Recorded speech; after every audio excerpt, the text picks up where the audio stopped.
9 a.m. in Shanghai, Shenzhen, and here in Hong Kong, you're watching The China Show. I'm Yvonne Man with David Ingles. We are counting down to the open of markets in Greater China. Our top stories today, stocks across Asia Pacific trading cautiously, very tepid session. On Wall Street, investors are holding off on big bets ahead of the Fed decision. China's inflation numbers due this hour could show deflationary pressures easing slightly. Officials, meanwhile, signaling concerns about global trade as they prepare next year's economic plan. And China Vanke is set to meet with bondholders today to discuss a payment delay as investors prepare for a worsening debt crisis.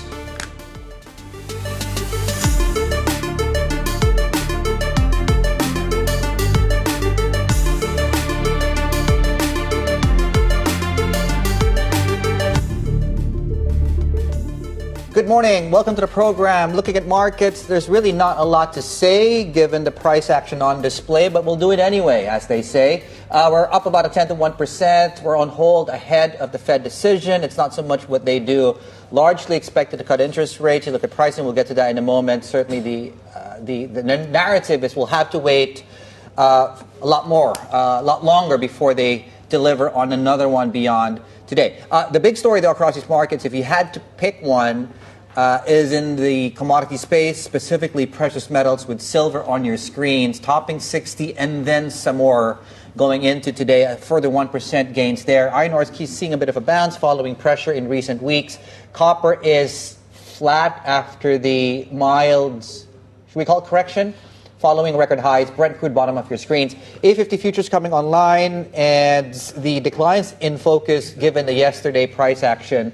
Hang Seng Tech has remained very much in range. It closed near the low end of that range. There's a technical level to watch going into today. And of course, on your screens too is copper following the recent declines. Very big drop in copper names in the greater Chinese market on Monday. And so we'll see what happens, of course, as a broader cohort today as well. Yeah. Summarize, nothing's happening until the Fed mentions something, right? But I think the rate cut is all but priced in. But, really, that's the least important thing, really, in this meeting, right? It's all going to be about the signals, whether they can continue on with this rate cutting cycle when you have the rest of the world basically saying, we're done with our easing phases here so far. And then you have to talk about, or they're going to be just hitting the pause button when it comes to rate cuts moving forward, right? You talk about the pricing, right?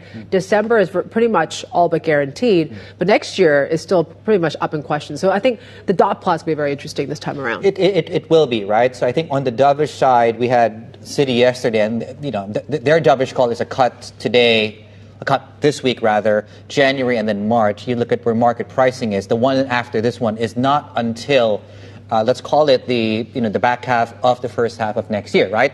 Hence the extremely range-bound session we're seeing in the treasuries market today. Not to mention, of course, the RBA yesterday, to the point you're making, right? That it does seem most of these central banks, with the exception of the BOJ, they're probably at the back end, if not done with their easing cycle. Yeah, I think RBA, you've had the ECB and some officials there talking about, look, they're comfortable with the next move actually being higher for the ECB. So at this moment, are we dealing with more rate convergence or actually divergence next year? It seems like it's more about the former. But I think you mentioned, right, the next cut could be June of next year, but they're only talking about two that's been priced in currently according to money markets for next year. Then that's a lot of recalibration already and a retreat from what we've been seeing from maybe a few months ago. Right. 1 and 2 is almost, the margin of error, you could almost call it nothing, right? On one side. You could also get 4 cuts, obviously, on the other side of that. Now, we mentioned Japan, of course, which is dancing to its own tune.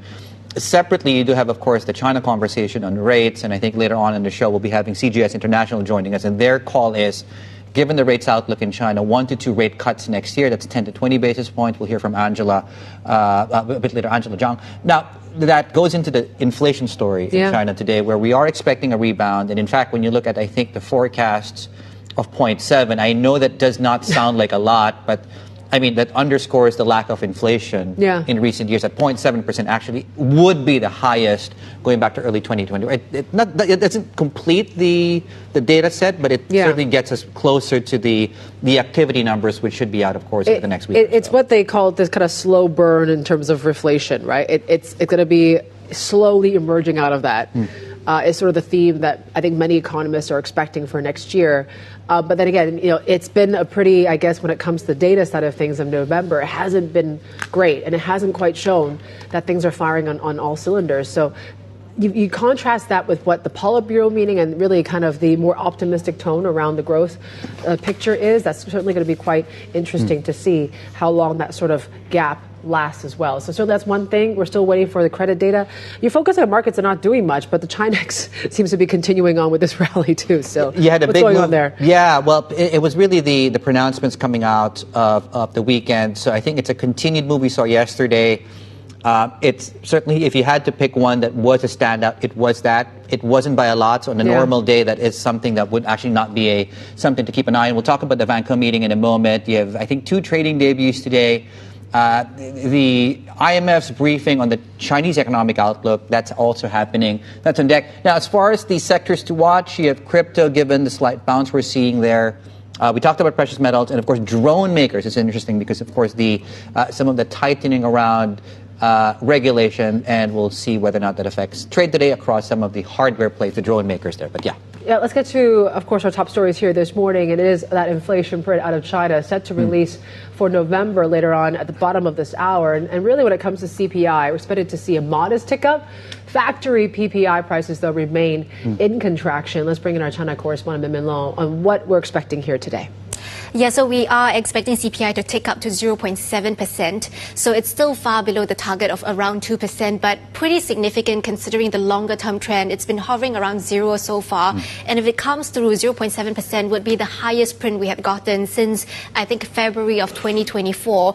PPI, though, is just expected to be just marginally better, still declining by about 2%. And the divergence between CPI and PPI shows you how difficult and entrenched the deflationary trend has been, right? And it also ties into the trade data we got last week, which shows exports being really good, but imports lagging behind. And the PPI number, in some ways, probably making Chinese exports so competitive.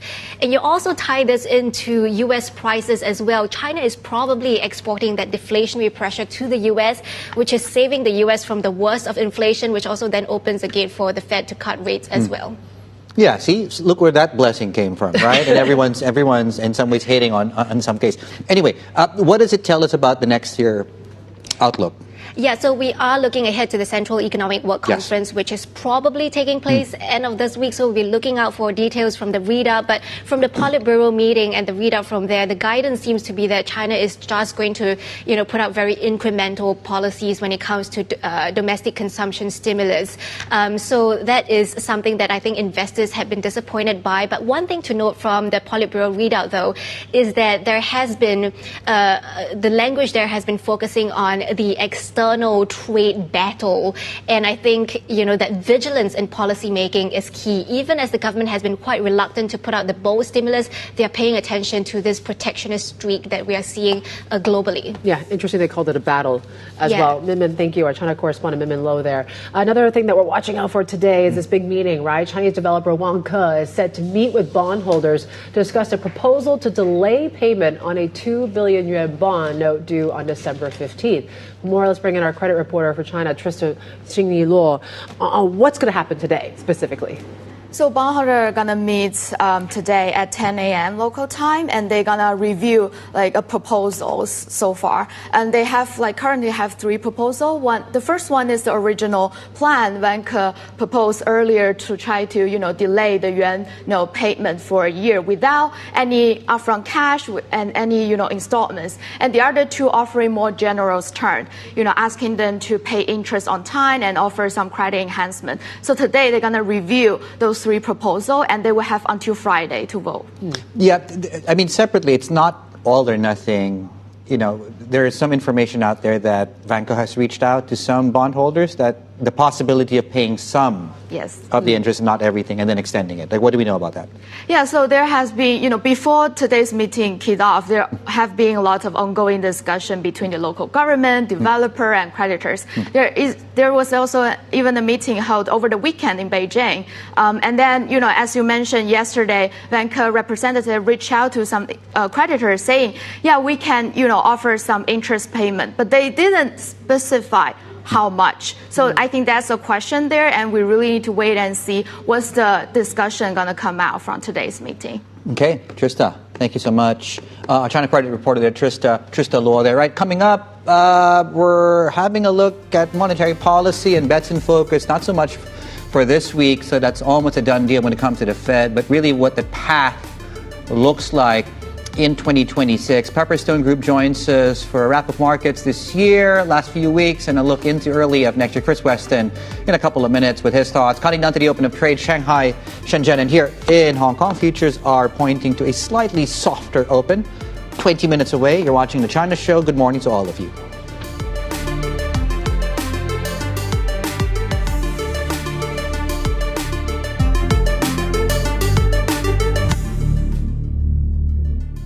If the data suggests that we could do it, then like right now, I think there's plenty of room to do it. Plenty of room, which plenty is more than 25 points. Correct. Okay.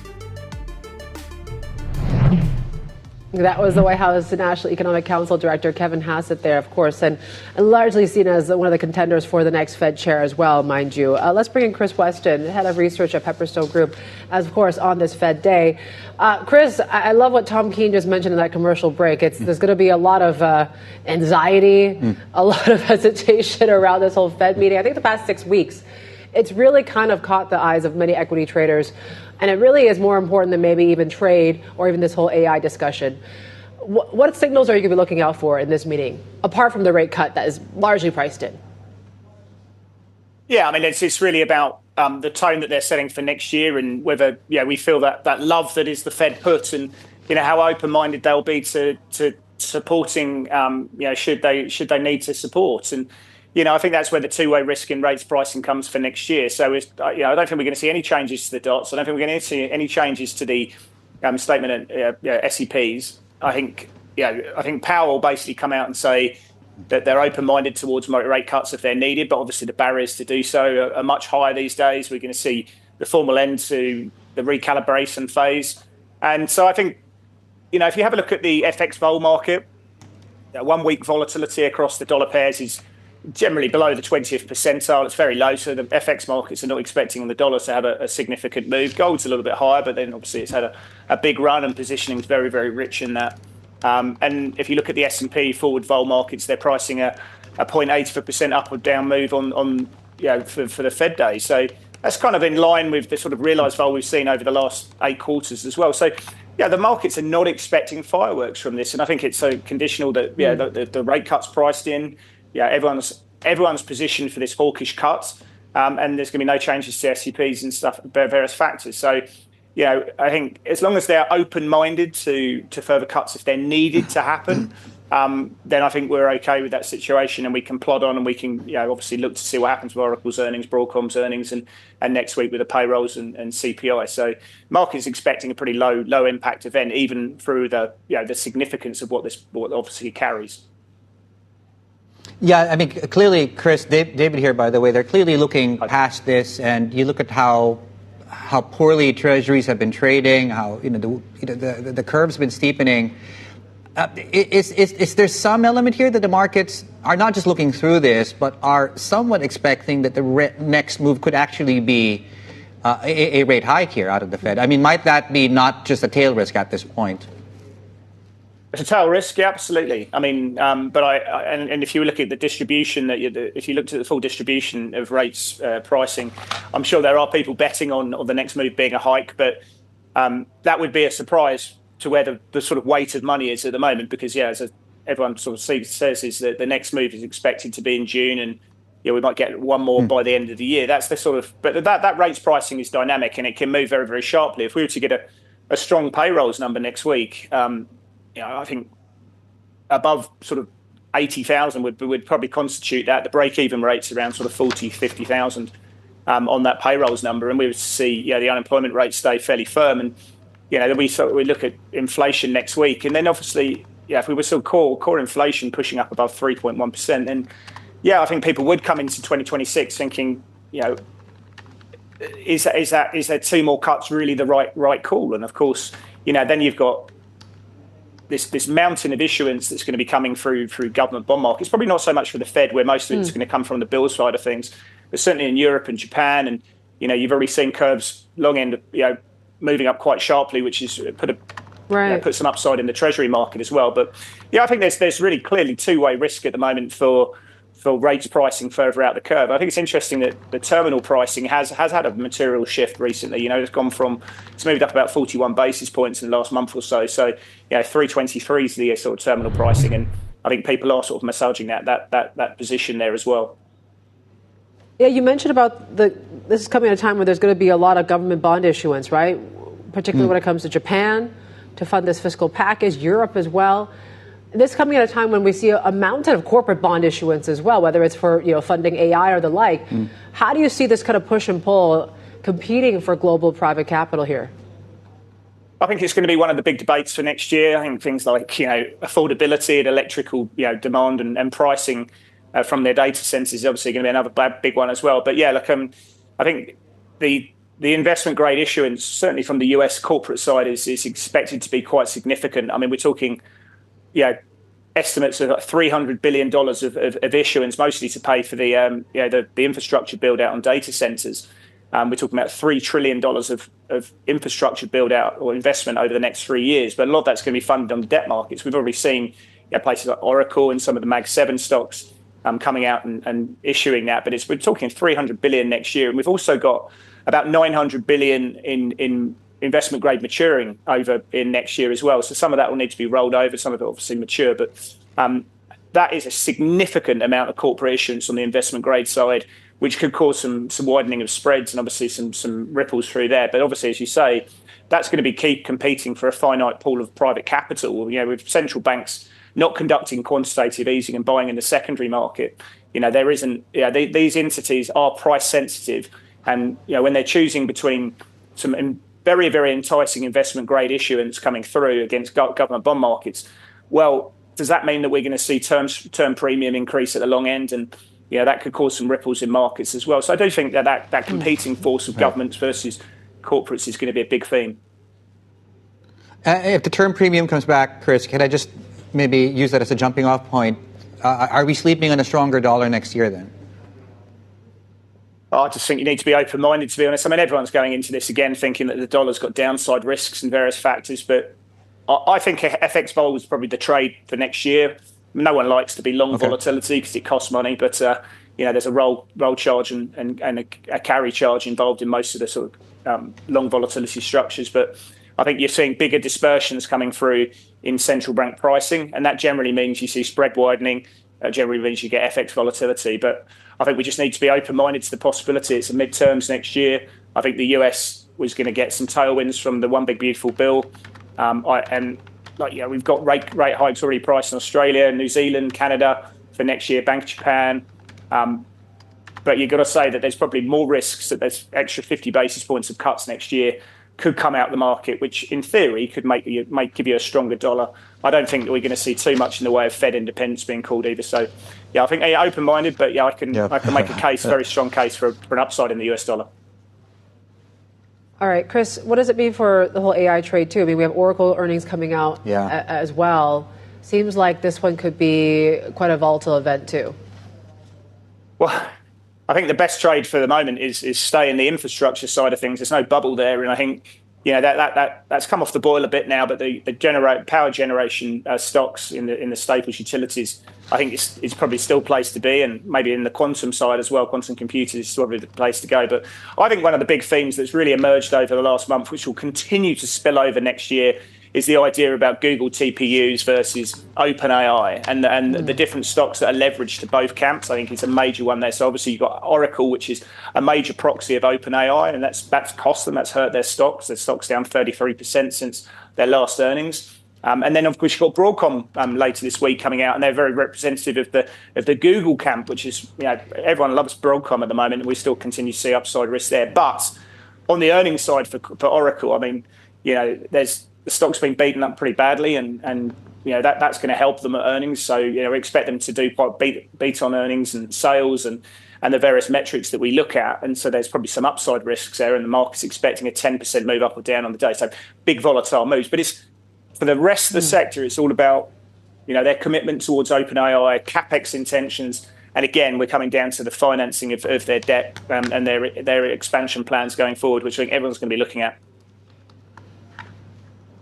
Chris, as always, appreciate the time, sir. Thank you so much for spending time with us. Chris Weston, their head of research at Pepperstone Group. We're just going into 7 minutes, 30 seconds to the opening bell. Reference rate of the day, bottom of your screen. Let's call it flat. Well, we are calling it flat because that's exactly what we're looking at right now. Inflation numbers are coming through also in about 7 minutes' time. Plenty more ahead.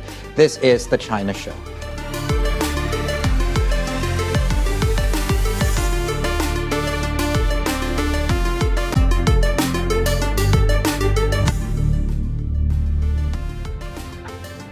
We're looking at one specific benchmark today, and that's really, as you can see, and you can see why here, over 5 days, 5.7% on the China Next Index, and early going suggests that we might actually see further upside. We'll see what happens with this. Now, the other thing to point out is inflation coming through.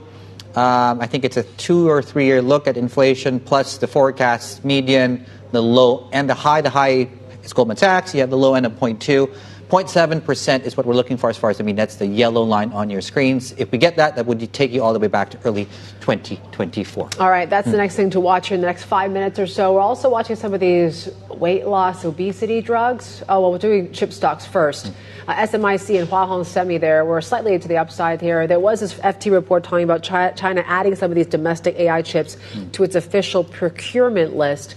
Also watching the pharma side of things, as we talked about, right? So particularly when it comes to Shanghai Fosun. So they basically have gone into a collaboration with Pfizer when it came to its early stage weight loss drug. There you go. The stock is up some 4% here today.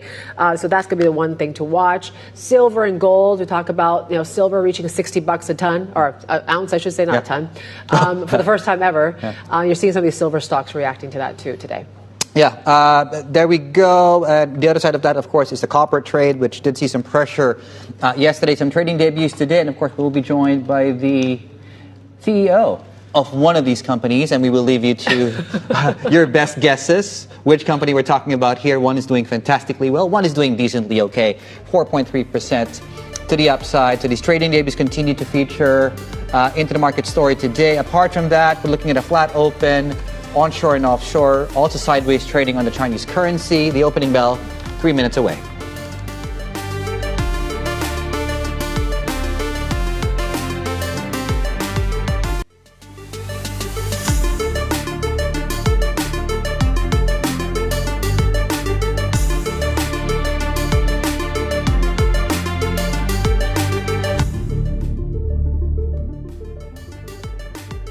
Right, welcome back. You're watching The China Show. We're counting down to, open up markets and also the release of November inflation numbers, PPI and CPI, and broadly expectations are for an easing of disinflationary pressures to show up in these numbers in about 30 seconds from now.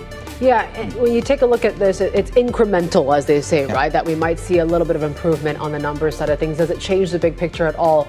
And what we're seeing in China, when there still seems to be price pressures that are very much entrenched in this economy. We're going to get Junwei to comment about that on the back of these numbers. But this on the back of that Politburo readout that really didn't send sort of urgency when it came to the stimulus side of things as well.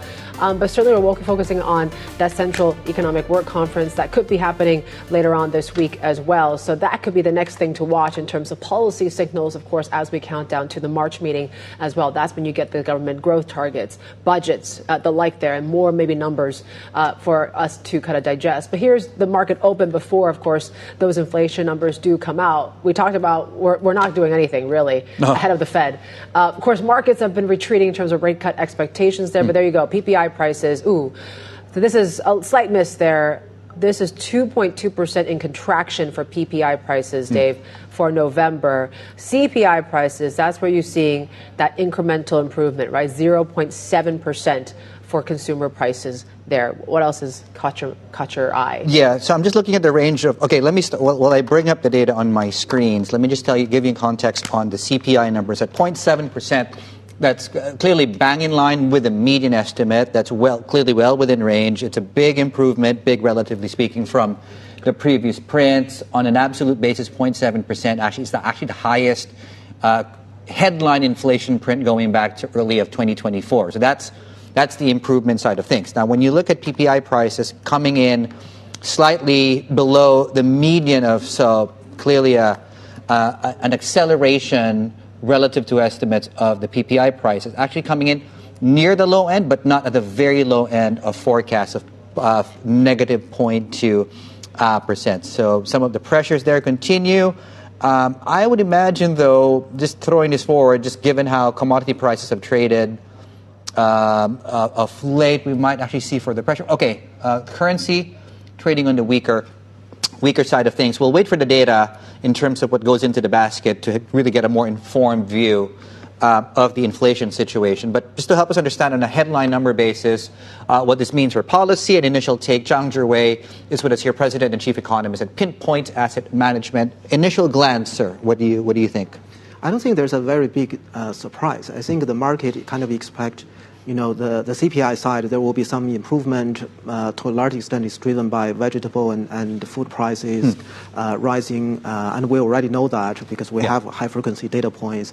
And the focus, I think, in the market now is on the PPI, whether there will be meaningful improvement on PPI side going into next year. I think the market not really expecting very sharp improvement on PPI in the very short term. But now there's some expectation for the next year, going into particular second half of next year, the PPI deflation might get better on the margin, right? So it might become, close to zero. That would already be improvement. So there's a debate on how the PPI outlook will become. Okay.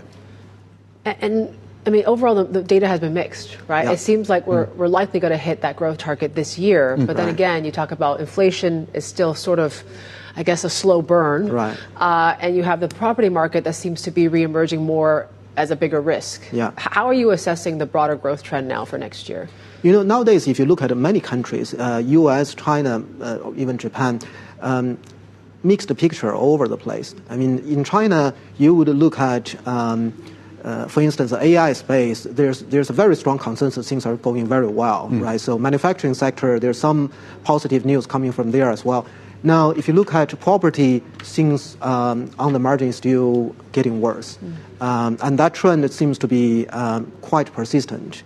And I think going to next year, what the market kind of waiting for, investors are waiting for is whether the government will do something in the property sector, given that, the trend has been on the downward trend for a while. So that going into, first half of next year, will the government do something, particularly in Tier 1 city, to keep property price falling? And there are things I think they can do, particularly in Tier 1 city. I understand in Tier 3, Tier 4 city it's very hard. But Tier 1, the imbalance is not that severe. So I think if they do something there, they can make some improvement. If they are going to do something, it doesn't seem very obvious, though, looking at recent policy pronouncements, right? So I think that the Politburo meeting, the Central Economic Conference, not to say they won't do anything, but it doesn't seem that there's a great amount of obvious urgency for them to act. Now, is that actually a good thing? I think, again, as Yvonne mentioned, right, the GDP growth is on track to reach 5% for this year. And I think, if you roll back 6 months, the number one issue on policymakers' mind is probably about the external environment, the trade war that now is becoming less of a concern.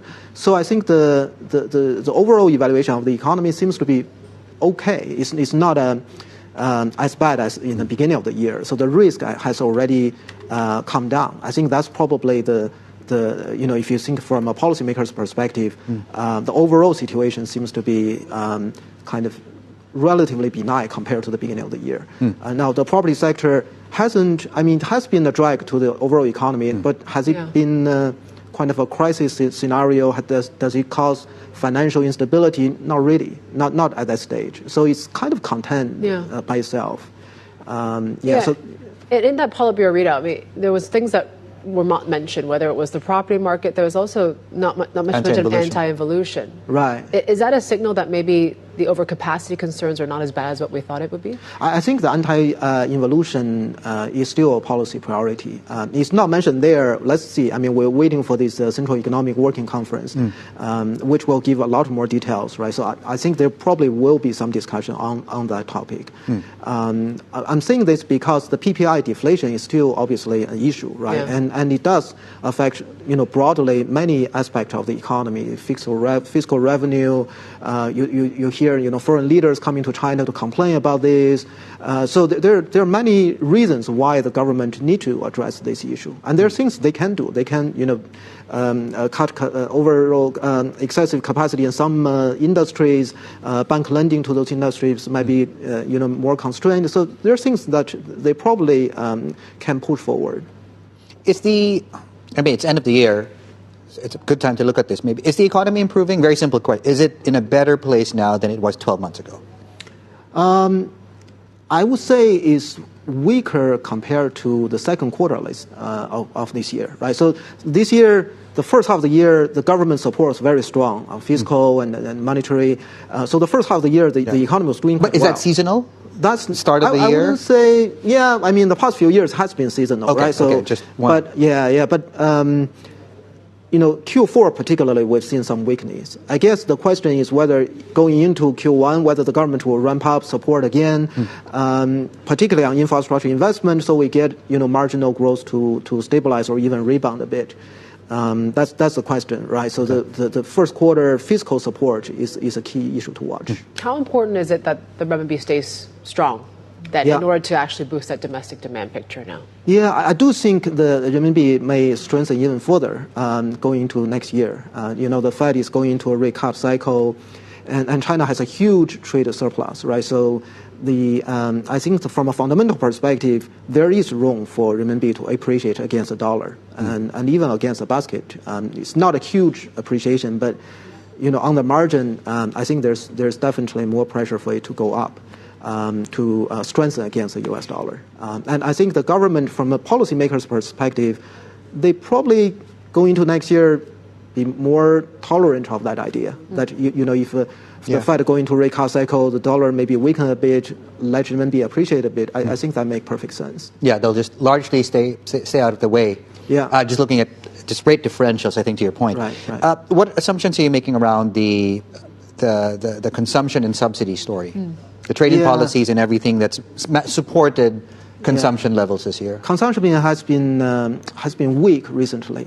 So the question is whether the government will ramp up further support through subsidies. I mean, it's a bit hard because we've been running on subsidies for several years, right? So you cannot buy a car every year. I mean, that's the marginal impact probably will decline. I think the government probably will keep that subsidy going into next year. Right. But whether that's enough to keep consumption strong, because the marginal impact is declining, right? Yeah. So maybe they need to do something more. And related to that, property sector, because property, people's wealth is in property. If you get a negative wealth effect, you hurt consumption. So that's, I think the pressure is building up for the government to do something on the property sector.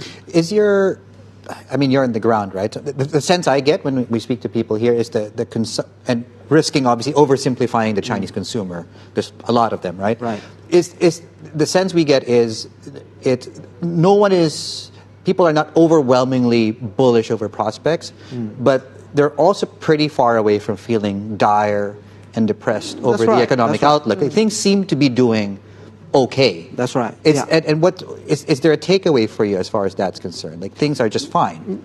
I think you're right. I think that's a very important point that compared to, say, 3-4 years ago, that you hear a lot of complaints, right? So from social media, there's people seems to be facing these challenges, but they also find ways to deal with these challenges. So it's not a massive social unrest, that kind of scenario, right? So there's certainly far from it. Far from it. Yeah. I mean, there seems to be some of the cities. You go to Shenzhen, you go to Shanghai, you see that on the margin things are improving. That is very open. There are more foreigners coming in. Yeah. Activity. I mean, the entrepreneurs becoming more active. You do see that on the ground from bottom up. So.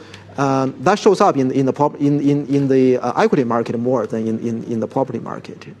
Thank you so much. Nice to see you. Hi. Zhang there, our President and Chief Economist at Pinpoint Asset Management. Just a glance at benchmarks, and we have tacked on to the downside some of these price moves there. Weakness, clearly, we've shown you that in the currency, maybe reacting to the PPI numbers, the weaker PPI numbers.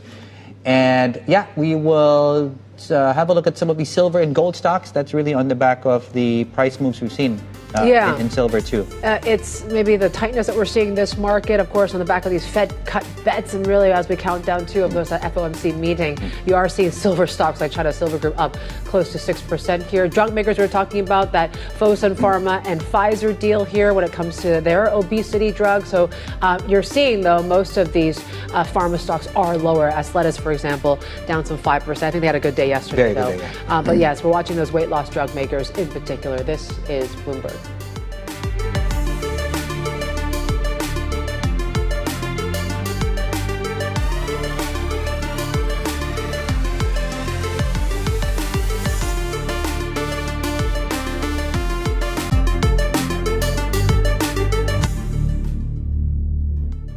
A lot of them, actually. Welcome back. Right, let's take a look at this Nvidia story and this ongoing feature, of course, when it comes to geopolitics and this trade, let's call it trade in terms of the concepts that are between the two sides. So we're learning more about why President Trump has greenlit sales of the H200 chip, specifically to China. Sources say it comes down to the strength of the mainland semi ecosystem. Annabelle is here with us to help us unpack that for us. And what else are we hearing? And just what's forced? Is forcing an accurate word? Yeah, incentivize the White House to allow this to happen? No, I mean, it forces a rethink, at least, of your policies. And it comes down to, how you benchmark Nvidia's progress versus what you're seeing in mainland China, and the whole push from the US, like what you see in China. But both want to retain their lead, or China wants to catch up, but the US wants to retain its lead. And when it was making these decisions, what we're understanding from sources is that it was looking at how's Nvidia going versus what we're seeing from the best in China, and that's Huawei. And so what they did was look at one of the Huawei systems that's essentially a platform known as Cloud Matrix 384 or 384. It's built using the Ascend chip series, which is Huawei's AI chips. And they found that actually when you benchmark the progress or the performance of that system versus what you see from Nvidia's NVL72, which is built using Blackwell chip architecture, actually the performance was looking pretty similar. And so that made them think, okay, actually Huawei is really catching up here.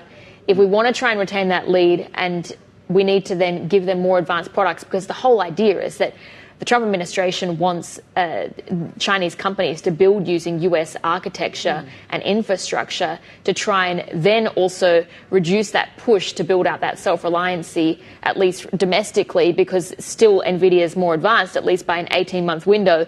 And the other factor they were looking at for this decision-making was also the production capabilities, because SMIC and Huawei are the two main foundries. SMIC really is the one that can do more advanced nodes than what you can get from Huawei. Yeah. But actually, we're hearing as well, and the White House is estimating that they're going to be able to build millions of these AI processors next year, possibly. So that also creates that urgency to act and to shift on their H200 policy. Yeah, and the FT has some good reporting on just how China is responding, of course, to this news of maybe possibly limiting the amount of H200 chips that do come into China, and other ways to really preserve its domestic chip sector. Yeah, exactly. Yeah, there's been two different stories from the FT this morning, and they sort of work together quite nicely. But to go to that first one, yeah, they're looking at limiting access to H200. One of the ways they're doing that is looking at maybe restricting buyers or purchases of the H200 chips, also maybe saying to companies, you need to justify why you want this H200 versus what you can get domestically. So that's one policy, is to essentially limit companies directly. The other is to continue to build up and to focus on domestic players. And one way they can do that as well, and the FT is saying, is that actually the domestic AI chips have been put on an official procurement list for the first time ever. So now government agencies, or it's a government-approved, essentially, list of suppliers for the likes of Huawei, also Cambricon, but it's another way to push, I guess, and promote that local chip designer or chip ecosystem. So they're two different stories, but I think it also tracks very nicely with what we've had from our Bloomberg intelligence team. And they're sort of saying the same thing here, that this Nvidia U-turn is coming too late. You've already got names like Baidu, Alibaba, Tencent that are preferencing local chip makers just because the US administration has been flip-flopping too much on its policy. Yeah. Okay. So I wonder what the update tomorrow is going to be. Belle, thank you so much. Annabelle Jewelers there on the latest around tech. Let's have a look at some corporate news that we're tracking this morning. We're watching crypto stocks across markets today. Hong Kong specifically here, as the city seeks public comments on implementing new global rules on reporting digital asset transactions. Now, the Hong Kong government launched a public consultation on Tuesday. Issues include record-keeping requirements and a proposed penalty framework. Now, Chinese regulators are moving to tighten control of the drone industry with mandatory national registrations. State broadcaster CCTV says requirements include real name, registration, and operational identification of civil drones. Now, drones also cannot have flight capabilities before their registration is activated. The new rules will take effect come May. Now, we talked about the story. Pfizer has, past tense, entered into an exclusive collab, as they say these days, and licensing deal for an early-stage weight loss drug with a unit of Shanghai Fosun Pharma. I believe that was the stock you saw bottom of your screens. We'll get that up again shortly. Under the deal, Yao Pharma will complete an ongoing phase 1 clinical trial of the drug, and the agreement also allows Pfizer to develop, manufacture, and commercialize it worldwide. Now, JP Morgan shares dropped after it flagged $105 billion in expected spending this year. That's close to some people I know. The guidance is higher than the top estimate from analysts surveyed by Bloomberg. Now, JP Morgan's consumer and community bank head, Marianne Lake, says that the anticipated cost growth is due to volume and also growth-related expenses, as well as inflation.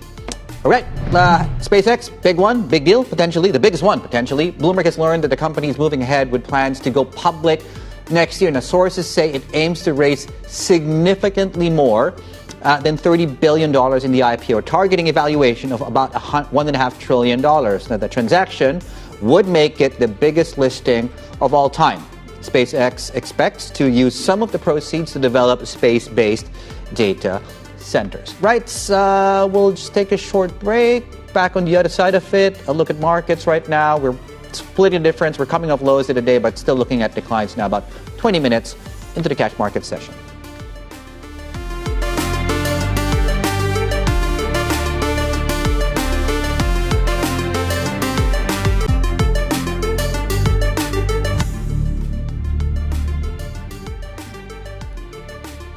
All right, just recapping that CPI and PPI print as well. I think it was a bit of a mixed picture here, right? When you talk about CPI prices bouncing back in some of the biggest prints that we've seen in over a year, but then PPI prices still very much in contraction. Yeah, I think the expectation is still PPI slowly gets to the zero level and then crosses into positive next year.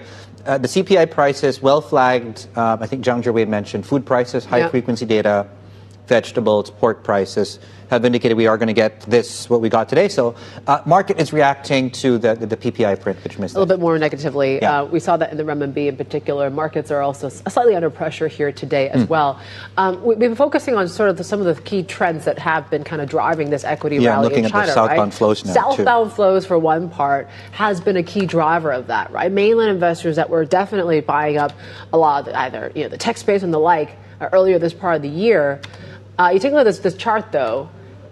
If we can just fire it up real quick, that starts to be fading a little bit now. So you got to wonder how much more momentum is there around this market, really? Yeah, and for the longest time, right, this remained really a key pillar of the market. In fact, our markets producer Anthony Stephens really flagged this earlier on. When you look at how on price, the benchmarks in Hong Kong remained decent and range bound because of this sort of flow into Hong Kong across the Stock Connect, particularly as we entered the fourth quarter. But as you can see, that softened of late. In fact, right now, it's either zero or flat, which does explain, of course, the weakness coming through on price itself. Now, on the Hang Seng China Index specifically, we're down 0.25%. We did manage to bounce off, but we touched it for the very first time in months, the 200-day moving average, currently at 88.59, and we're trading currently at 89.13. So we're very, very close to that level, just to mention a few things. Okay, a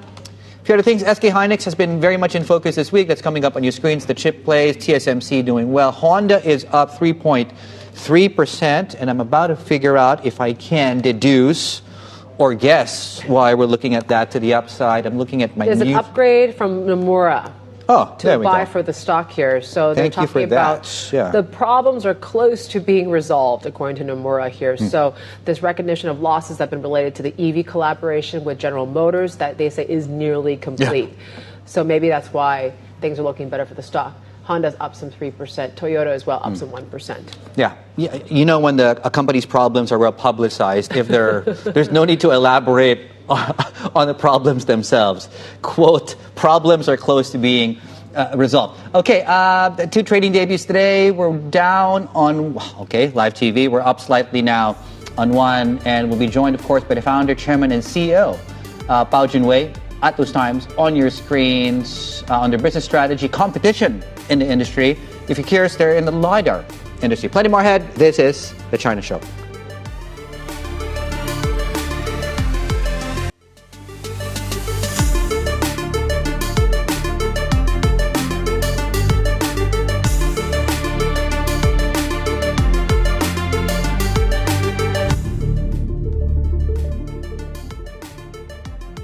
All right, welcome back to The China Show. Here's a look at the HSI half hour into the session. And we bounced out the lows. But we're still, marginally lower here this morning.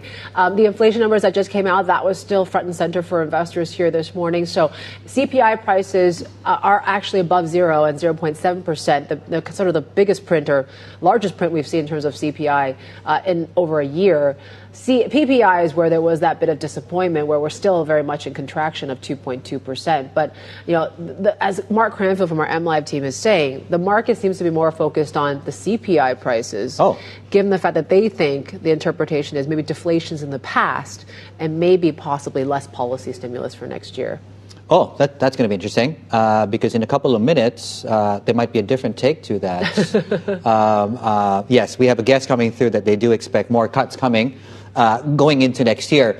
Apart from that, and also steeper curve, which we'll get to as well in a moment. Right, so apart from the Hang Seng Index, we're looking at the benchmarks right now, and since about 90 minutes back, we've seen further declines across price. I haven't looked at volumes, but I am willing to bet my very healthy liver that volumes are not there.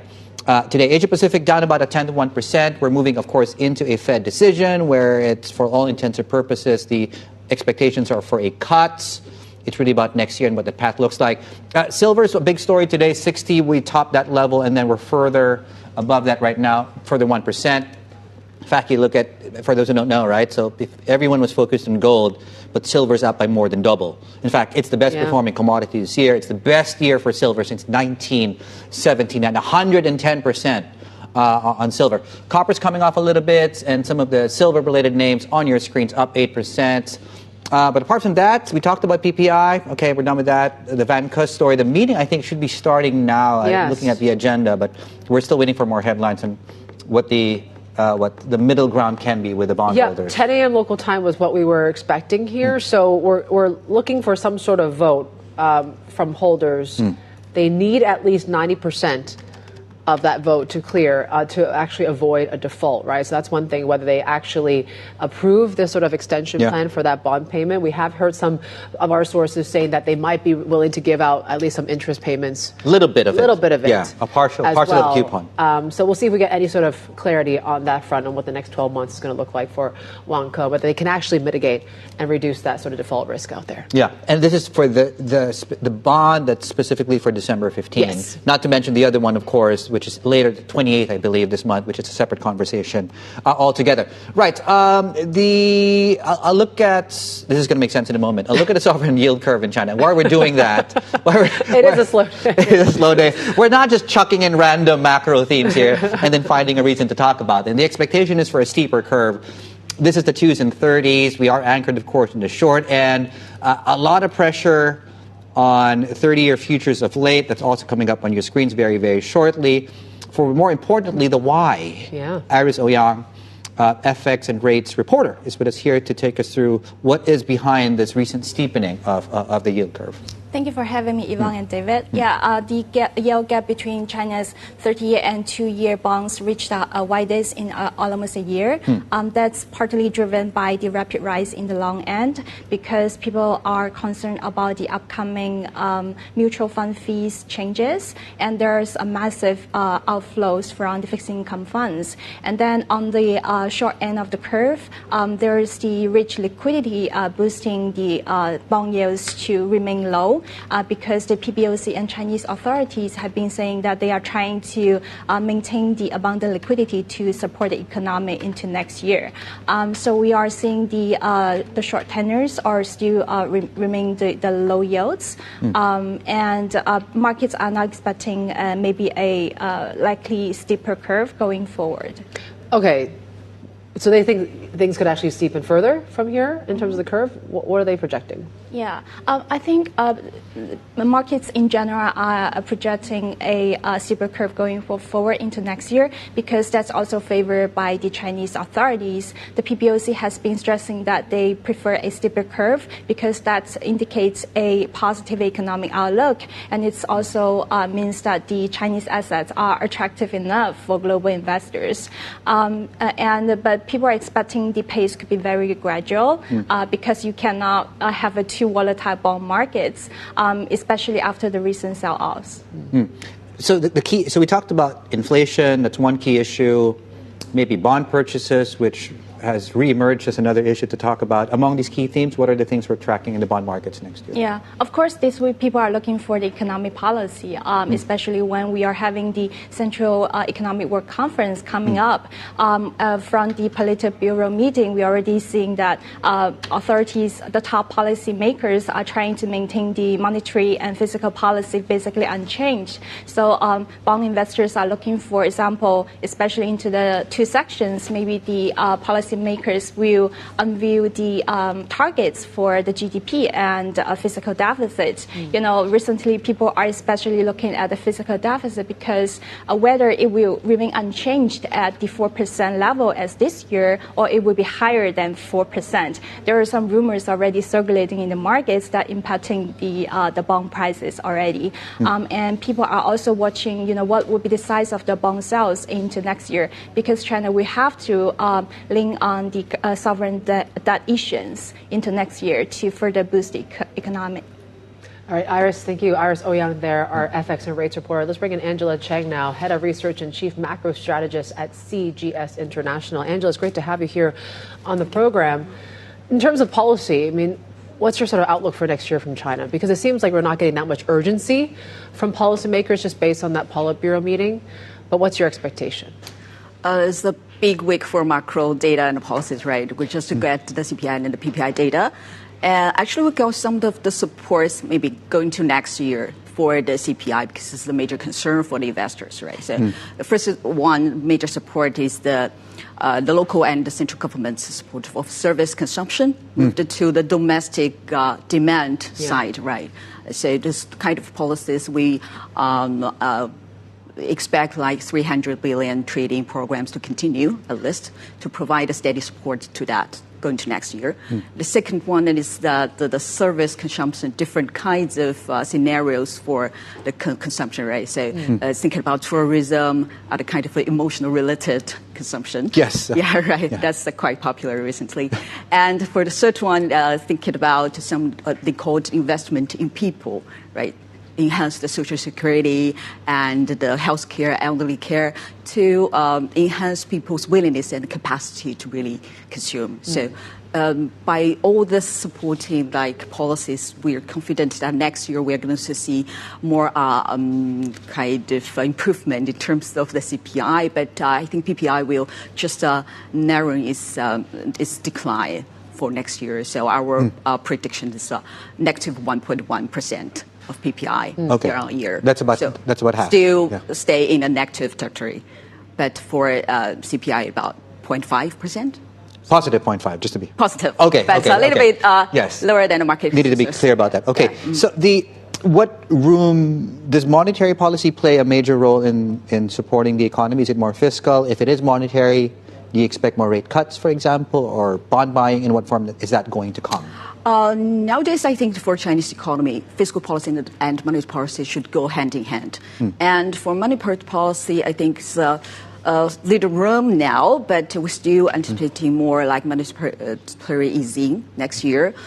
We anticipate 1 to 2 times of rate cuts, cumulative like 10 to 20%, 20 basis point next year, right? So it will pull down the LPR and also will translate to the lending and deposit rates among the whole financial system. And also, as you mentioned, the T-bond purchase will be the primary tool for the PBOC to implement this monetary easing, especially after Fed cuts. Right? Yes, that's right. Very this likely, week. this week. What role do you think the equity market's going to play in terms of really, bringing that wealth effect and getting people to actually, dispose their household income and the like? I mean, do you think that that's going to be a bigger role next year? Yeah, this is a very clear trend, actually, because if compared to global peers, actually the residents' portfolio, the percentage of actually assets or the percentage are quite lower than the global other countries. So I think from the policymakers' perspective, it's a very clear signal already being sent to the market that equity market should play a bigger role in this economic hold of the system, right? So, and from like the December 6th, the Wu Qing, right, as BRC's chairman, also sent a signal to the domestic leading security firms that we ease the leverage ceiling for that. Yeah, it's a very clear signal. Southbound flows have been fading. We were just talking about that recently. Yeah. Where are they going? What's going on? What's the preference now for mainland investors? One concern is about the year-end effect, I think. So they're just to secure their profits this year. Okay. For another reasons, I think it's more about. I think it's an overtrend with ups and downs, right? So this is it is very temporary pullback. Right. So, but going to next year, we're very optimistic about the southbound. What's the best opportunity next year, anywhere in Chinese markets? I can give you some of the feedback from our global investors. Sure. For example, the sovereign funds and the insurance companies, long-term funds, right? So, with some of the cautious sentiment still there about the whole macro picture. Okay. I think many of the global investors, they're eyeing on China's sector level opportunities. For example, robotics, AI, and also some of the subsector within the consumer discretionary sectors. Right. So, for example, the shows, the tools that we all arranged for them into China are quite popular. Almost all of them are. What do you guys do on tours? I'm curious. You take them on tours? Into factories or the showrooms or R&D centers to let them really see how fast this technology progresses are in China. Okay. So really want to get that opportunity, and we can get a sense that the next China is still China. So this is what let me know. So, and we were just talking to a guest yesterday about there still seems to be some downside risk to the Hong Kong market. Maybe more downside risk than upside risk. On an index level, when you look at risk and reward, maybe it's still the A-share market because you have so many of these growth stories, as you mentioned, as well. Is the preference still for maybe domestic onshore markets then for next year? I think so for domestic investors, if you compare the domestic equity market with the Hong Kong ones, I think you can still see very good companies here. That's one of the things they really value, right? With the tech or consumer, the sectors, they can fight, especially healthcare and otherwise. So find it here in the Hong Kong market. So still attractive with more IPO projects coming, right? So that's one of the very promising sector that we should look at. And for, I think, global investors, now they're viewing the Chinese market, let's conclude mainland China and Hong Kong together, right? They really want to grab this opportunity to take this trend of AI development and grasp that, take that profit actually to be involved, really involved in this process, not miss this opportunity. So that's why I think both the Chinese companies going abroad and the global investors are looking at the Chinese market. I think this is a two-way kind of interaction, very active. This is what we can feel. I think the sentiment here is highest compared to the past 3 years after COVID. Yeah. So this is a very clear signal. Although this progress can be kind of slow with cautious sentiment and with maybe needs more clear picture of the macro data. Right. In fact, I wanted to ask you about the macro. It's the time of the year we're in between the Politburo meeting, the Central Economic World Conference, and then they map out the Lianghui, right, the two meetings next year. Right. You guys have mapped out 3 scenarios on growth. Optimistic, I think it's coming up. Optimistic is 5.4%. 5.4%. Optimistic. What's base case? Base case 5%. Okay, and pessimistic is? 4.5%. 4.5%. Talk to us about 5.4%. What do you think gets us there? And do you think if we get a cyclical recovery in the economy next year, what happens to the AI trade, which has largely been, let's call it, it's largely been agnostic to what the economy's done. It's done very well despite the weak macro. Right. Let's start with the base case because the 5% is the baseline for the first year of the 15th five-year plan. Right? So it's very important to set a benchmark for the next coming 5 years or more. So 5% GDP growth. Let's watch the National Economic Work Conference this week. See whether it will be kind of adjustment to 4.5 to 5%. That's this kind of range because they will send some of the signals whether the policymakers will want to both achieve the economic growth as well as the construction of the whole economic system or achieve other goals at the same time. But for the optimistic scenario, 5.4, I think will give more first about more favorable external environment, right? Fast more and less geopolitical concerns, of course. And at the same time, we'll have more supportive policies internally, right? So both fiscal and monetary policies. Okay. Yeah. And how scared should I be, just very quickly, if we get 4.5%? So it's maybe the U.S. and China tensions. That's the underlying assumption. That gets you to 4.5%. That's a small possibility here. Yeah. Which seems to be not the case, right? We've seen a smoothing of the relations. Yeah. Just to provide a floor to that projection. Fantastic. Thank you so much. Happy New Year. Let's talk again in the New Year. Angela Cheng, their head of research and chief macro strategist at CGS International. Right, just ahead here in shows, the world watches as the first teen social media ban takes effect in Oz. We'll have the details of that and how it could influence other countries to follow suit. This is Bloomberg.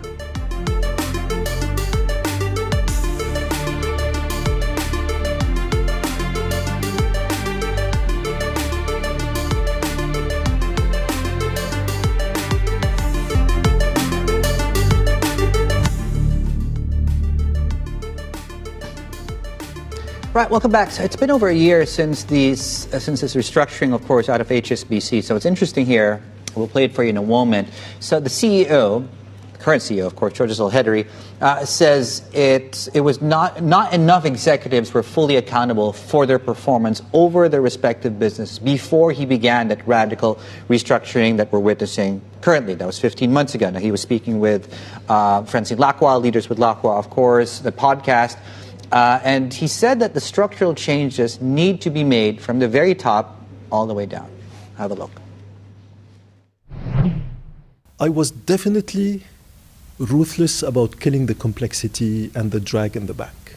And I had all my colleagues who wanted to achieve the same. And, we set out to do it. The most difficult part is when you have to separate with some of your colleagues. I think we've been very thoughtful. We've been very considerate. We've done it hopefully the right way and the most respectful way for the benefit ultimately of the firm and its customers. And everybody, that's a guiding principle, is what do the customers want? They want a bank that moves at their pace. They want a bank that moves fast in a fast-moving world, fast-moving customers. We needed to be agile. We needed to be to be ready for a modern world. And to be that, we needed to be simple. And therefore, kind of everything then drives what decisions you take from that mission statement. The importance for us is to be disciplined about what we want to do, is to be able to do it at pace, but to do it safely.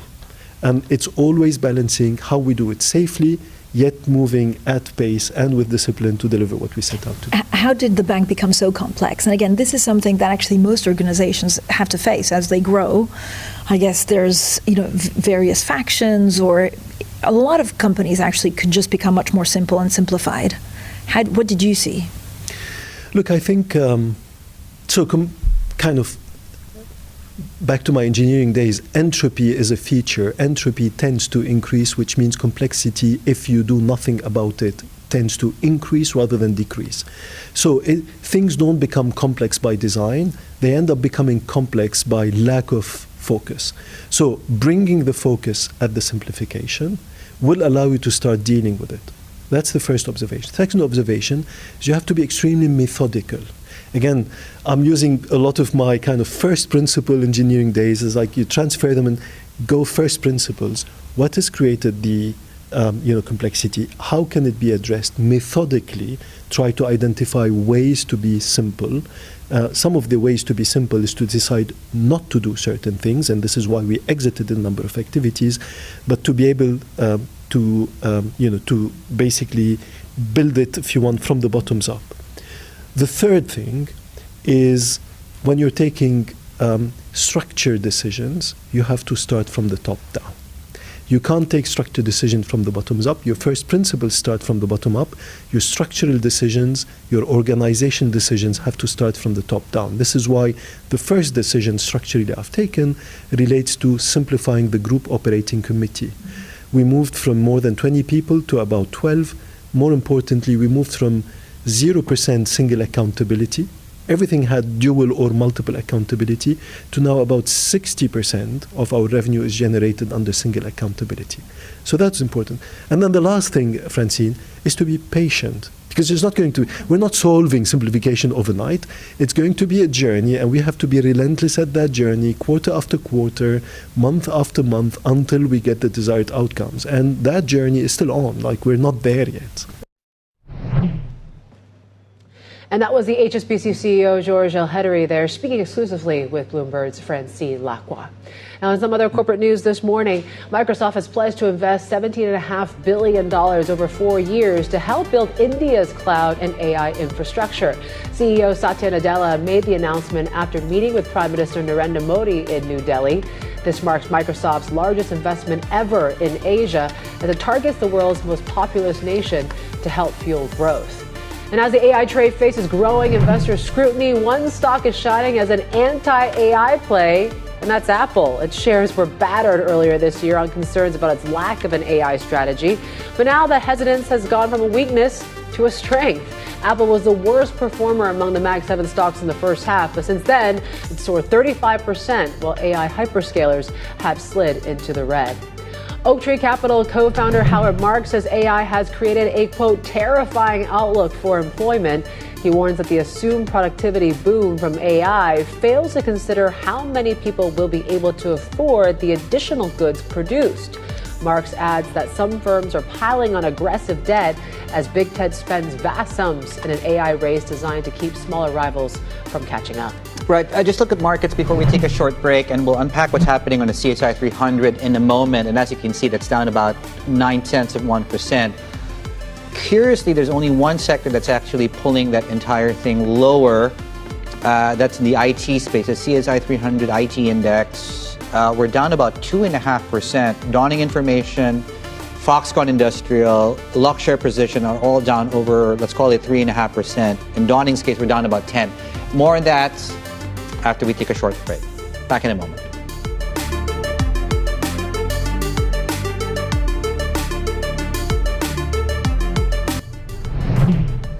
All right, the IT index is down as promised. Here's a look at that. We're down about 2.1%. Underneath that hood, specific hood here, you have the four biggest losers. Dawning Tech leading those declines. So it's really a drag on that, and that's itself dragging the entire CSI 300 down. There we go, down about 10% on Dawning Information. Just very quickly to mention Vanke. The meeting, of course, now with the bondholders believe taking place, a pop in one of the bonds on the that's halted because of that. Plenty more ahead.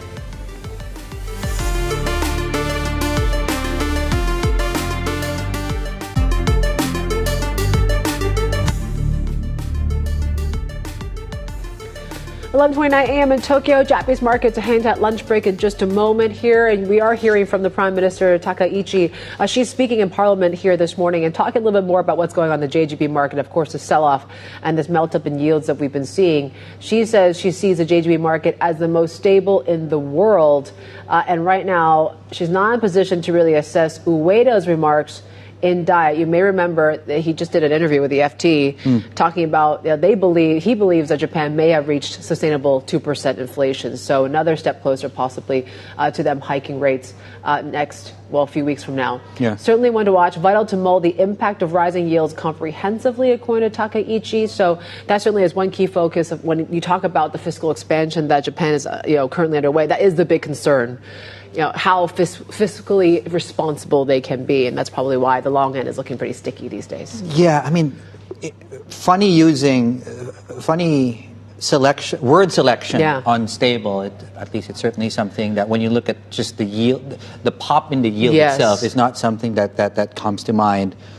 Anyway, of course, if it's stable, it's stable. I mean, it's stable over a 40-year time horizon. That is just to say, if the BOJ does hike interest rates, and I think just to bring you back to what Citi was telling us a few days ago, every 6 months until 1.5%, and you eventually get to a point where real yields for the very first time in many, many years are back positive at a time when the Fed's cutting interest rates, that's probably not a formula to have a stable bond market, right? But just to say that's going to be a major implication for asset allocators when you have a Japanese market that now has a proper interest rate. Okay, markets are doing this, nothing. I mean, I'm biting my nails, not because I'm nervous, but because I'm bored. And that's just to say we're waiting for the Fed, not so much what they do, but what they say in terms of the guidance into next year. Asian stocks, U.S. futures, dollar is doing absolutely nothing here. Yeah, they have been as still to make a portrait out of them. Let's get the artist in and get a sketch of these markets, and I guarantee you they will not move until that portrait is done. But it's almost, we're just waiting, right? No. Hyperventilating, according to Tom Keene is there we go. over the whole Fed and FOMC decision that comes out later on today. So certainly that's one thing to watch. It gives us time to talk a little bit more about now, this is a big one thing that parents, I think all parents around the world are dealing with right now is really whether to let their teenagers use social media, right? Well, Australia has just become one of the first nations to really test this, right? The social media ban for youths came into effect today. It's a landmark move that really aims to keep those under 16 off certain social media platforms. And children can no longer have their own accounts, and firms violating this rule may face fines of up to $33 million. So we're going to break it down by companies that might be impacted, right? The likes of Facebook, Instagram, Snapchat are subject to those new regulations as well. And even some of these Chinese companies, right? We're talking about TikTok and the like, right? So they've all pledged compliance right now. But some firms say the rules have been rushed through and do risk pushing children into more dangerous corners of the internet. Now, the Australian government, though, has now talked about just the impact this could have, right? They're estimating 86% of Australians aged between the ages of 8 to 15 use social media. So that's a big chunk of those preteens and teens here. And the world is closely watching what happens in Australia and whether this move makes any sort of impact, right? You talk about policymakers in Europe and Indonesia are also looking to rein in big tech, even as the industry sees young users as key to fueling their future growth. But yes, it's not just an Australia story, of course, Dave. I think a lot of parents out there are really kind of focused on whether this is successful or not. Yeah, as a test case. Yeah. And then let's see what other governments do along generally the same lines. Perfect opportunity to really get into the story today. Let's bring in our team. Our tech reporter, Yuli Purnell, is with us here on set. Joining us, too, from Tokyo is Catherine Thorbeck, our Bloomberg Opinion columnist. Yuli, let me start with you. Yvonne just set us up quite nicely on the sort of size and scope of this, but just how will this be enforced is the question now. It's a good point, and it's something that people who have opposed the ban have pointed out. They say, how in the world are you going to enforce this? They say kids always find a way to get around rules like this. So far, we're not seeing any big technical snafus. None of the services are reporting any big issues. They are using a variety of means, everything from video selfies to the ability for young users to upload IDs if they have them.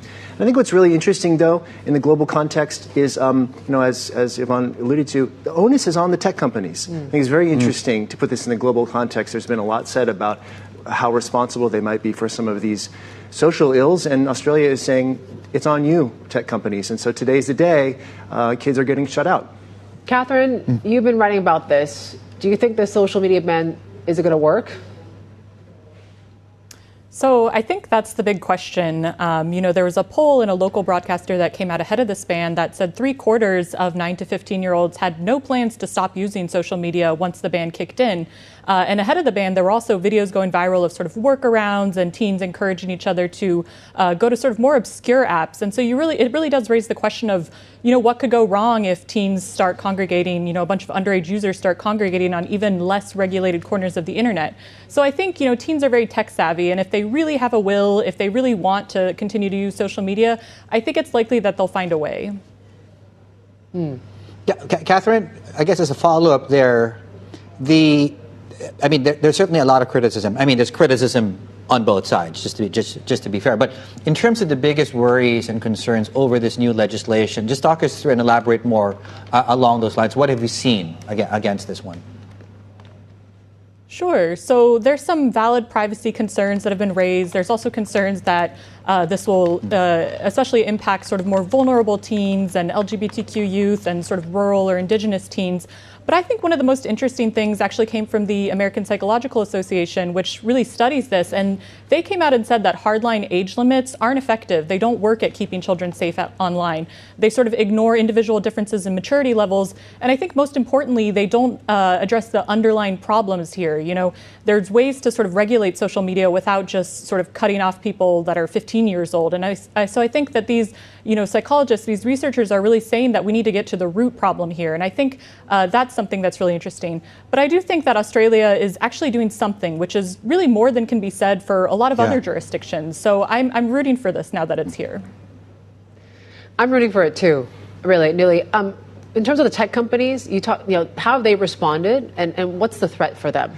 Yeah, it shouldn't come as a surprise. They hate this. They have been very vocal since the law passed at the end of last year that they think it's a mistake. They think it's unenforceable. As Catherine mentioned, they think it's going to push people to less safe parts of the internet. And they think that, yes, that it's going to be harder on young users who feel marginalized. To go back just briefly to the issue of enforcement, I would just say quickly, the Australian Prime Minister has pointed out, well, look, we have rules that say you have to be a certain age to consume alcohol or cigarettes. And every weekend or however you want to measure it, people get around those rules. We need to set this as a norm for our society to give parents the ability to say, look, it's against the law. We as a society have decided that these platforms can't be trusted. They're not safe enough for kids under 16. So, yeah, big tech doesn't like it. They have pointed out in all of our reporting to us, we have robust safety measures. And interestingly, in responding, some have even expanded them to other parts of the world. Yeah, well, a question for both of you. Newly, I'll ask it first, and Catherine, I'll toss to you next. But Newly, you've written a lot about who might take Australia's lead, right? Who follows after this? Talk to us a little bit more about that. It's been one of the really interesting things in our reporting. Angus Whitley in Sydney and I and others have been reporting on this around the world.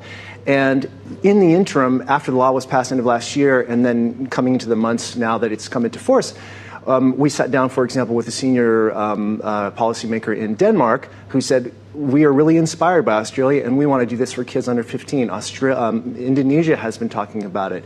Malaysia, Brazil, various European countries. And interestingly, they have pointed to Australia and saying, look, they're breaking new ground. We like what they're doing and we want to see if we can do something similar. And Catherine? Right. As Newly mentioned, the world is watching, and I think that's a good thing. It really does put Silicon Valley on notice. And I think one big takeaway from all of this is that the status quo is really not tenable. We don't need another sort of devastated parent coming out and speaking about, a child lost to a mental health struggle or some harm that stemmed from social media. So I think that that's definitely a good thing. All right. Team, thank you so much. Very interesting discussion there. That was Catherine Thorbeck, our Bloomberg opinion columnist. Also, our thanks to Newly Purnell, our tech reporter, on really talking about the impact this could have. And certainly, of course, we're all watching, right, and rooting for it to see whether it works. Coming up, though, we're going to talk a bit more about, well, we're going to switch from social media to maybe more on the tech side of things here. Talk about LiDAR technology. Why not? We're talking to the maker, Seyond, as the stock makes its debut in Hong Kong today. The firm's founder and CEO, Junwei joins us next. It's a de-SPAC, so we'll talk a bit more about that. But there you go.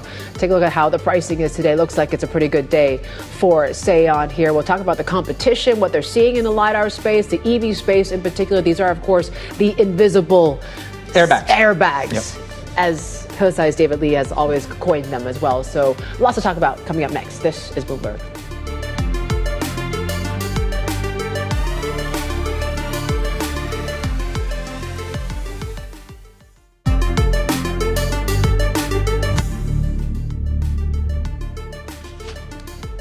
In some corporate news this morning, Hong Kong's market watchdog and stock exchange admonished investment banks working on IPOs over filing shoddy and incomplete applications. In a letter sent to IPO sponsors, officials noted a decline in the quality of recent listing applications. Officials are raising concerns amid blistering recovery in Hong Kong listings. SK Hynix, meanwhile, says it's considering a potential listing on the U.S. stock market using treasury shares. And the move could close the valuation gap between the South Korean chip maker and U.S. peers, including Micron. Korean media reported earlier that SK Hynix had received proposals from several investment banks to list roughly 17.4 million shares in the U.S. All right, let's stay on theme and one of the trading debuts today here in Hong Kong. Seyond, we're doing well. I think 61%. First day of trade, we're trading at 17 right now. Of course, it's a company, Neo Supplier, Chinese LiDAR maker here, has listed here in Hong Kong via a de-SPAC transaction. Joining us now here on set is the founder, the chairman, and the CEO, all in one person, if that wasn't obvious, Dr. Junwei Bao. Very nice to see you and good morning. Congratulations, by the way. Thank you. Nice meeting you. Milestone for the company this week. Yep. What now? What happens now? Next is, now finally, the three major LiDAR companies in the world for OEM car makers, Seyond, Weston, Weston, we are all getting public listed in Hong Kong market. Yeah. It's a great time. What will you be doing with the proceeds? What's going to be the next priorities then for you? Yeah, as we listed in the circular, we'll be spending most of the proceeds we collected here on R&D. Okay, LiDAR still a highly competitive market products and a lot of new technology involvement, and we need to keep investing in R&D side, keep adopting new technologies, and so that we can meet our customers, keep chasing of the higher performance LiDARs. Yeah, and we'll talk about the pursuit of OEMs a bit later on. But for our global viewers who want to understand what the industry dynamics are, the competitive dynamics within China, how would you describe competition? First thing is highly competitive. Great thing is the OEMs are very, very aggressive and innovative, adopting new technologies. Okay. They view LiDAR as one of the key differentiators for them to stand out in tough competitive markets here. And in fact, also, LiDAR is offering a great value to help the cars to be able to see, quote unquote, the world around it, in a more clear way and in more diverse environments. This coming at a time when the industry is going through a bit of a slowdown. I mean, I talk about the auto industry, where you see when it comes to car sales and the last 2 months have seen a softness because these subsidies are starting to phase out. How does Seyond adapt to this kind of slowdown in the industry? How are you navigating around that? Yeah, the general, new EV market, new energy market is slowing down. However, the adoption of LiDARs actually is speeding up. Seeing the market size, we're seeing over 1 million LiDARs being shipped last year, and this year is well over 2 million units. Okay. And next year will be much more. This is partly because of the industry's trend in China, especially. People are seeing LiDAR and advanced driver assist system, ADAS system is getting more and more recognized as very valuable. This definitely, was kind of part of it promoted by the leading EV makers. like NIO, XPeng, and the Li Auto and Huawei system, Huawei's many kind of car brands as well. And consumers are getting better and better recognizing the value of lidars in the ADAS system. Yeah, Dr. Bao, I wanted to bring back one of your peers, David Lee from Hesai. We have him on quite frequently, and he talked about, lidar is not just about being a car part or part of the car industry, but there's more about whether it can be applied in all sorts of sectors. I want to kind of listen in first on what he had to say. Sure. Company.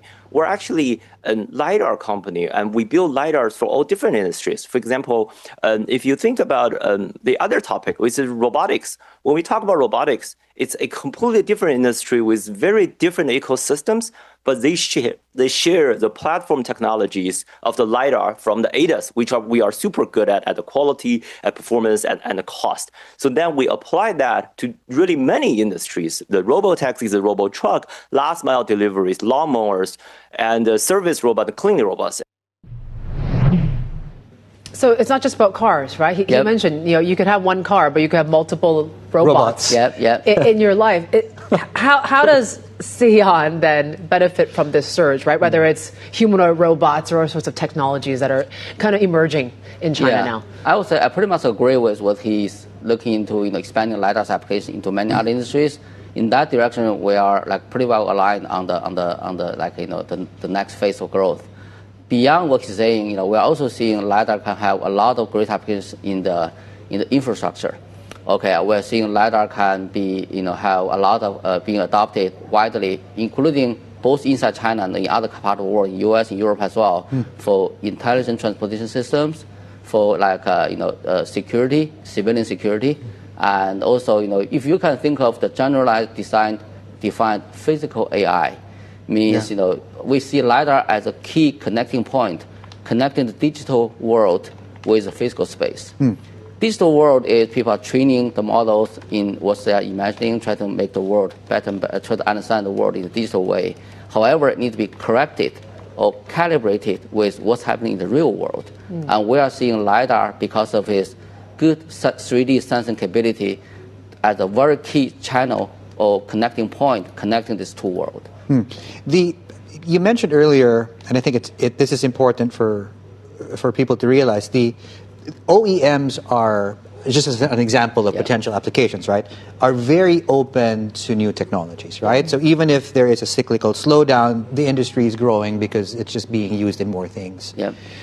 Are you seeing, well, I guess I want to understand whether or not you're seeing a difference between Chinese OEMs and foreign OEMs. You mentioned you want to expand abroad in their appetite to embrace new technology, or is it more just still a Chinese player story?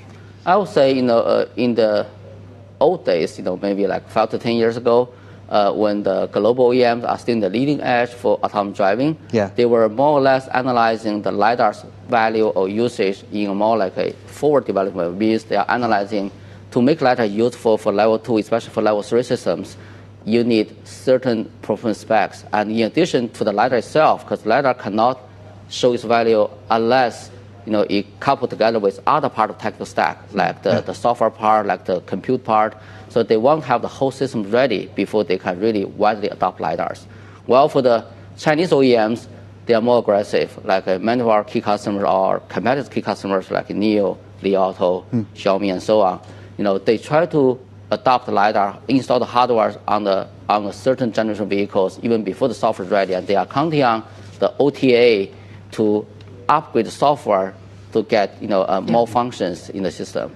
And over the time, I think the Western OEMs, in Europe, in US, and in other countries as well, they are trying to learn from this part as well, but they are still trying to carefully to manage, to monitor, is that a good way or not? But we are seeing they are trying to learn to some extent how the Chinese OEM are doing now.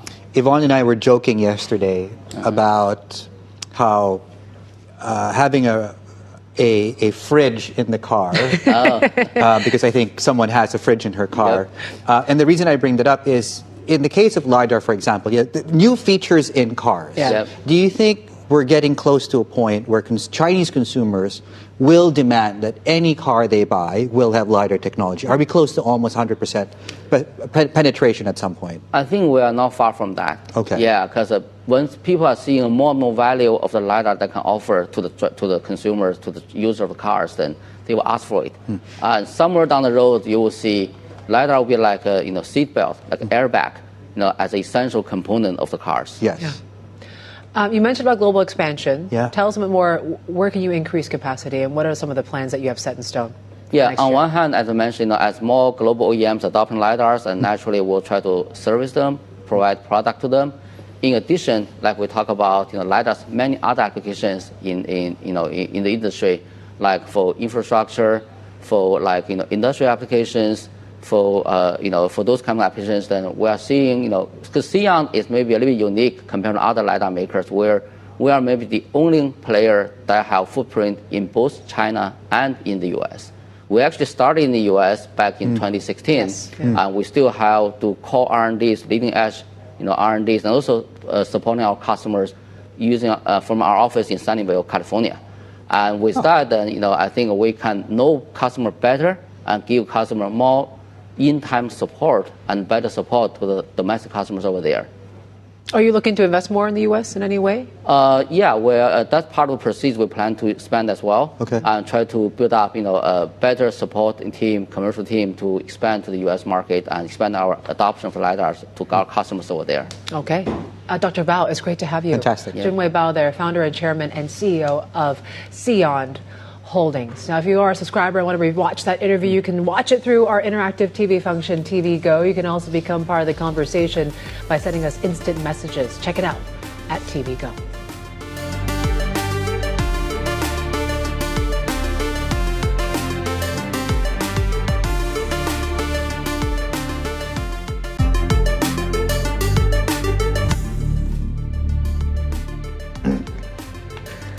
Right. Some of the A shares we're looking at, retail stocks specifically, limit up, as you can see in at least the case of these three here. This government push to boost demand, that's really something to watch, not just today, right? It will be a sort of features going into not just next year, beyond that, given that it is, of course, boosting consumption is a major feature of the current next year 5-year plan there. Yep, that's one thing to watch there. The retail sector, consumption, and then we've got to talk about drones, right? I think CCTV had some interesting reports here talking about how China is looking to tighten its drone control when it comes to, you have to register. So that's really one thing to watch here. But you are seeing some of these drone stocks are actually doing quite well. Yeah, it's not just flying a kite, right? It's, get the necessary permits and licenses. Okay, the Vanke story. One of the bonds is moving up right now. It halted because it had moved to the upside. But this is a story that will keep giving. It will, and we're looking to see if we can get any sort of indication of where creditors are when it comes to this sort of bond extension that they're seeking, and whether we get that 90% approval. That's the number to watch here this afternoon and beyond. That's it for us here on the China Show.